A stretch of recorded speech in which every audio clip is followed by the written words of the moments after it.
back in the Jeep Gladiator after being in the Tacoma for about a week. And what do I really love about it?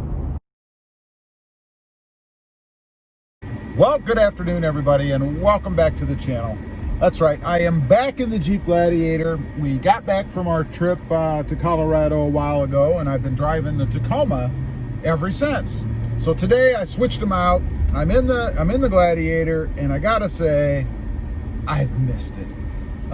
Nothing wrong with the Tacoma. It's just a different ride. This obviously is an automatic. That's a manual transmission. The Gladiator has more power and the Tacoma doesn't. But before I get into this anymore, I want to thank you guys. Recently, the Jeep channel surpassed 1,000 subscribers. I really appreciate all the new subscribers on the channel. I know a lot of you have probably come here because of the TRD cold air intake that I'm giving away over on the Rob Motive Tacoma channel. But nonetheless, I appreciate you being here, and I hope that once that giveaway is done, you guys will stick around. And if there's anybody that's not aware of it, there is a giveaway that's going on over on the Rob Motive channel, so you might want to check that out. I'll leave a link down below here. So anyway, it's been about a week in the Tacoma, and I've been thinking, why do I like the Gladiator so much? What is it about the Gladiator? I mean, it's just another vehicle, right? And it's a Jeep, right? But I gotta say, I've narrowed it down to really two things, I guess. Two things that really stand out for me as to why, if I had to pick only two, I really like the Jeep Gladiator. And, the first is its power. I mean, it is set up, again, it doesn't have a Hemi in it. It doesn't really have much bigger or much different, I should say, of an engine than the Tacoma does. But the way that Jeep has it set up is phenomenal, I think. It's got plenty of power. It's fun to drive. I've mentioned this before, so I'm not going to go deep into this, but man, it's a joy to drive. It's a pleasure to drive this vehicle. On the trip that we took, I never felt underpowered. And believe me, I did my share of going around people on 2-lane roads. We did run into a lot of that on the trip, and it never fails when you're on a 2-lane road out in the middle of nowhere and the speed limit is 75. You get behind somebody who wants to drive, 60. That happened a few times, and I must say the Jeep handled it perfectly. I was able to get on it. I didn't even have to really push it to the floor, I just got on the gas, went over in the oncoming lane and got around, and never really had to worry about, am I going to make it? Am I going to make it? Have you ever done that? Where there's a car and you can see it, and you get on the throttle, you get on the gas, and you pump it all the way to the floor, and you're not moving as fast as maybe you are comfortable with, or as you thought you should be, and you start to wonder, maybe I should hit the brakes and pull back behind that vehicle. I never had that experience. It was fantastic. So power, that's the number one, the number one reason, I guess, why I love the Gladiator so much is because it just has the right amount of power for the vehicle that it is. Number two has got to be comfort and ride quality, let's call it. They go hand in hand. They're really the same thing for me. It really covers everything from a driver's perspective in the Jeep Gladiator. From the point of entry where you open the door, you have the grab handle right over there. You can see it. It's over there somewhere, but it's the same one as what's over here. Anyway, the grab handle. You have something to grab your hand onto to get into this thing. I don't have that in the Tacoma. I've talked about that before too. It's a bummer. The Tacoma should have it. It makes getting in and out of these vehicles easy, seamless. Once you're in, the seats are comfortable, and I should know. I mean, I spent 38 hours or so in the Jeep Gladiator for our trip, so I think I have plenty of rear end seat time in the Gladiator to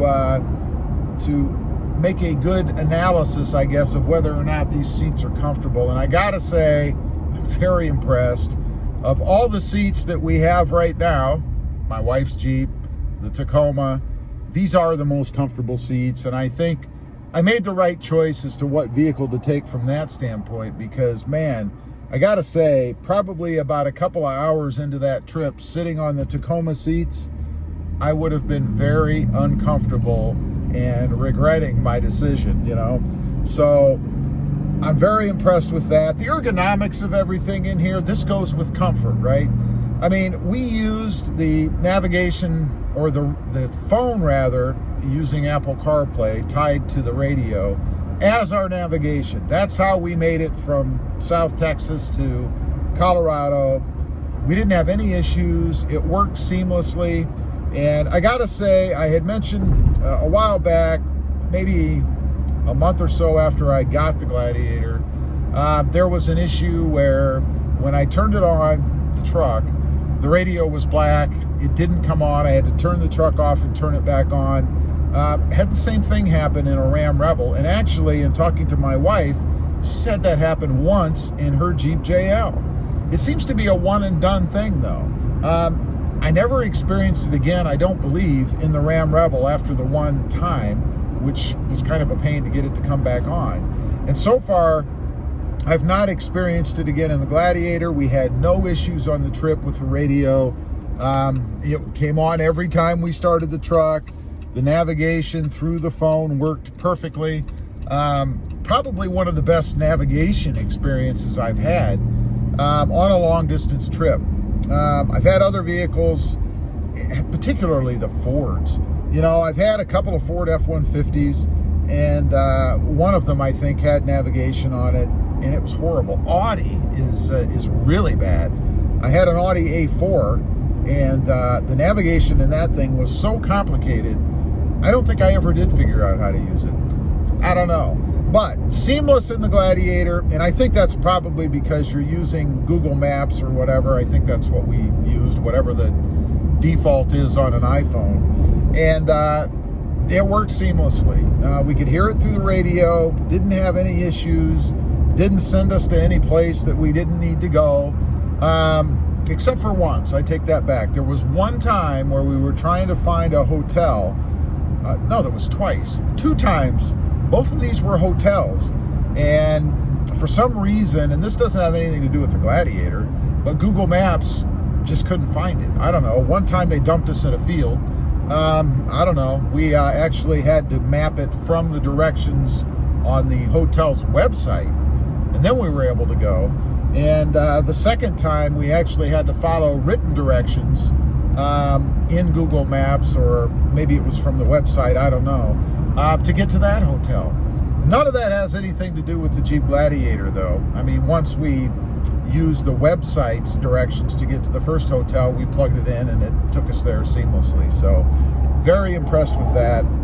The last thing that I'll mention, again, along with comfort and ride quality, is the ride quality. It is a truck, right? I mean, you expect a truck to be rough and bouncy and throw you all over the place because it's a truck, right? That's what everybody says. It's a truck. It should be a crappy ride. Well, I disagree with that with today's modern vehicles. I don't think just because it has a bed on the back, it should have a crappy ride. And the Gladiator doesn't. It didn't beat us all over the place. We didn't get to our destination, and you know, we were sore, and my back was killing me and my legs hurt. We didn't have any of that because the Gladiator didn't beat us around. You know, it has a nice smooth ride.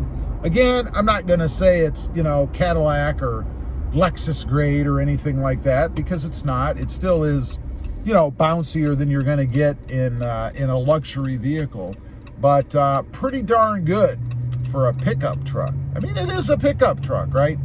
So that's my experience. I just wanted to get on here, talk about that for a minute. You know, the couple of things that if I really had to nail it down as to why I love the Jeep Gladiator, those are it. There you go. Anyway, leave a comment down below. Let me know if you feel the same, particularly if you've had a Gladiator for a while and if you've taken it on a long distance trip. Also, if you're interested and you want to, check out my other channel. It is Rob Motive, all about that 2020 Toyota Tacoma. Don't forget to click that notification bell so that you don't miss out on any upcoming videos. And if you would, smash that subscribe button on the way out. Thanks for watching. Stay safe out there. Bye.